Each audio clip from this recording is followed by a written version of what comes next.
அதே சமயத்தில் மகிமை. சரி, தைப்பூசம் நன்னாள். ஆமா, இவருக்கு ரொம்ப சிறந்த உற்சவம் அப்படின்னாலே தைப்பூச திருநாள். தேரோட்டத்தோடு திருவிழா நடக்கிறது சுவாமிக்கு.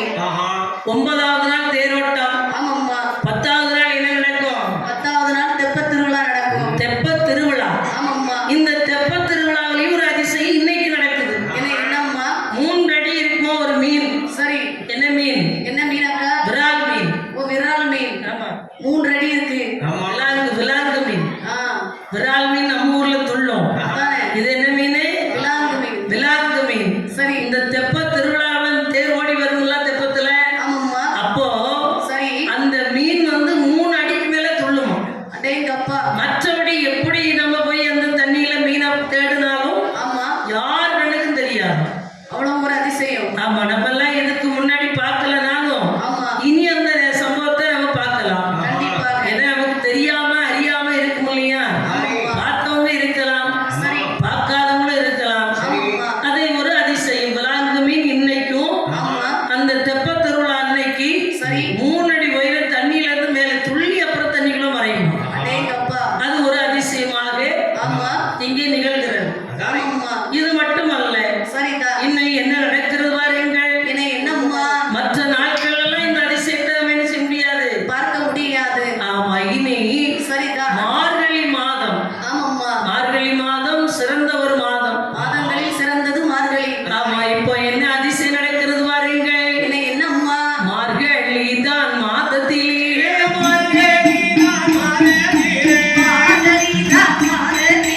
மகிமை என்ன நடக்குதையா?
திருச்செந்தூர் முருகன் சரி முகத்துல ஆமா தை 1ஆம் தேதி சூரிய கதிர்வீச்சு படும். ஆமாம்மா ஆனா சுயம்பலிங்க சுவாமி சரி அந்த உருவ சிலையில ஆமாம்மா மார்கழி 30 ஆமா அந்த கதிர் ஒளி இருக்குல்ல காலையில 6:30க்குள்ள சரி அப்படியே அந்த கதிர் வச்சு அந்த சுயம்பலிங்க சுவாமி உடம்பு அப்படி தழுவி போகுமா. அடேங்கப்பா அவருக்கு அது சூரிய அர்ச்சனையாக நடக்கிறது. அதை சூரிய அர்ச்சனை ஆமாம்மா என்று மக்கள் நம்புகிறோம். சரிதான் அதை வழிபாடு செய்தோம்னா அது இன்னும் சிறப்பு. அதானே அதே சமயத்துல சரி கல்யாணம் ஆகாதவங்க ஆமா கல்யாணம் நடக்கணும் அப்படின்னா ஆமா அந்த மார்கழி மாதத்துல சரி ஆ, ஆ மார்கழி மாதம் திங்கட்கிழமை சரிதான் 4 திங்கள்ல 4 திங்கள் ஆமாம்மா 5 திங்கள்ல 5 திங்கள் வரும்ல. கண்டிப்பா வரும். இதை நம்ம 7 திங்களா பயன்படுத்திக்கிடணும். ஆ மார்கழி தொடக்கத்துல இருந்து சரிதான் தை மாதம் வரை ஆமாம்மா 7 திங்கள் சோமவாரம். சரிதான் இந்த சோமவாரங்கள்ல ஆமா கடல் நீராடி சரி பகவான தரிசனம் பண்ணி ஆமாம்மா மண் சுமந்து போடுறாங்க பாரு. ஆ இந்த மாதிரி சுமந்து போட்டா சரி கல்யாணம் ஆகாத கன்னியர்களுக்கு நல்ல மாப்பிள்ளை கிடைச்சு கல்யாணம் ஆயிடும். அடே அப்பா என்ன உனக்கு ஆகணுமா? இல்லக்கா எனக்கு ஏற்கனவே முடிஞ்சிட்டு. இல்ல இன்னொருக்கா முடியணும்னு சொல்லு. இல்ல இல்ல முடிச்சாச்சம்மா முடிச்சாச்சு போதும். போதுமோ? அவன் என் தம்பிக்கு தான் 2 பேருக்கும் முடிக்காம இருக்கு. அப்படியா? ஆமா அந்த தம்பிக்கு இந்த தம்பிக்கு சீக்கிரம் கல்யாணம் முடிக்கணும். அப்ப இது 2 தம்பியா? ஆமா ஒரு தம்பிக்கு இன்னும் பல்லே முளைக்கல. சரி ஆ, அப்படியா? ஆமா கூடவே சேர்ந்து இன்னொரு தம்பி இப்ப கூட்டிட்டு வந்திருக்கு. அதுவும் தம்பி தானே? ஆமா கல்யாணம் முடிக்கணும் சீக்கிரத்துல. சரி அந்தரிக்கு அது அண்ணன். அப்படியா? ஆமா அது அண்ணனா? அது பேண்ட் போட்டுருக்காங்க அதனால அண்ணன். அப்படியா? வேட்டி கொடுத்தா தம்பி. அப்ப எல்லாம் தம்பி. ஆமா அக்கா கல்யாணம் முடியணும்னா கல்யாணம் முடியணும்னா நல்லா அழகா கடல்ல குளிச்சு கடல்ல மண் சுமந்து வெளியில கொண்டு வந்து போடணும். சரி. கடற்கரையில போட்டு அதுவும் மார்கழி மாதம் ஆமா. திங்கட்கிழமை கும்பிட்டால் வை சோமவாரம். சோமவாரத்துல உனக்கு கண்டிப்பா கல்யாணம் முடியும்.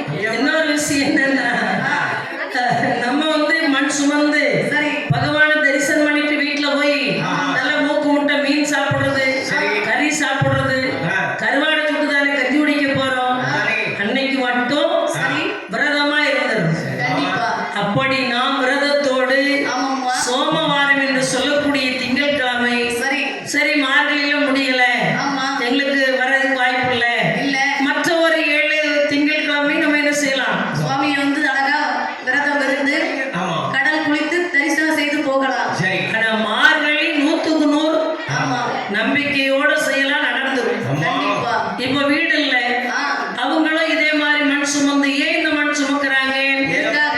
வைகை கரையில சரிதான் சிவபெருமான் பிட்டுவாணிச்சிக்காக ஆமாம்மா பாண்டிய நாடு அழியும் போது மண் சுமந்து கொட்டினார். சரிதான் பாண்டியன் பெரம்ப வச்சு அடிச்சான். அதானே அப்படிப்பட்ட அந்த ஒரு சம்பவத்தை முன்னிட்டு ஆமாம்மா சிவபெருமான் பிட்டுக்கு மண் சுமந்ததினால் சரிதான் நமக்கு வேண்டி வரங்கள் வேணும்னு நாம மண் சுமப்போம். ஆமா அப்படின்னு வீடு வேணும்னா சரி 11 பெட்டி 41 பெட்டி மண்ணுன்னு போடுவாங்க. ஆமாம்மா கடலுக்குள்ள இருந்து மண்ணை அள்ளி அது புது பெட்டி. சரி அங்கேயே ஒரு பெட்டி கவுத்து கிடக்குன்னா அதை எடுக்க கூடாது. 30 ரூபா கொடுத்து பெட்டி வாங்குறதுக்கு மாச்சப்பட்டு சில பேர் அதையும் செய்யறாங்க. ஆமாம்மா செஞ்சுட்டு நான் ஏப்பா எவ்வளவு மண் சுமந்து கொட்டை இன்னும் எனக்கு கல்யாணம் முடியலையே ஒரு காரியமும் நடக்கலையே. அதானே வீடு கட்டணும்னு நினைக்கிறேன் வீடு கட்ட முடியலையே அப்படின்னு நினைக்க கூடாது மனசுல. ஆமா புதுசா ஒரு பெட்டி வாங்கி கடையில இருந்து கொண்டு போய் சரி நல்லா கடல்ல அழகா கழுகி எடுத்து ஆமா அதுக்கப்புறம் அதுல மண் அள்ளி வச்சு மண் சுமந்து வெளியில கொண்டு வந்து போடணும். சரிதான் அதில் தான் மகிமை இருக்கிறது. ஆமாம்மா அது மட்டுமல்ல என்னம்மா இனி எனக்கு ரொம்ப பாவம் இருக்கு இருக்கு ஏதோ தோஷம் இருக்கு ஆமா ஐயா அப்படின்னு நினைக்கிறவங்களும் மண் சுமந்து சரிதான் அந்த பரிகாரத்தை செய்யல நாமளும் செஞ்சிருக்கோம். ஆமா. அதன் அதிசயத்தை நேரடியே காணலாம். கண்டிப்பா இப்படி மகிமை உள்ள கோவிலாக சுயம்பலிங்க சுவாமி சரி இங்கு கொலுவாக இருக்கிறார். அதானே அப்புறம் நம்ம ஜாதகத்துல சூரிய புத்தி நடக்கும். ஆமா அவர்களும் இந்த மார்கழி மாதம் சரி சூரிய அர்ச்சனையோடு வந்து கும்பிட்டால் கட்டாயம் நல்ல பலன் உண்டு. சூரிய புத்தி சூரிய திசை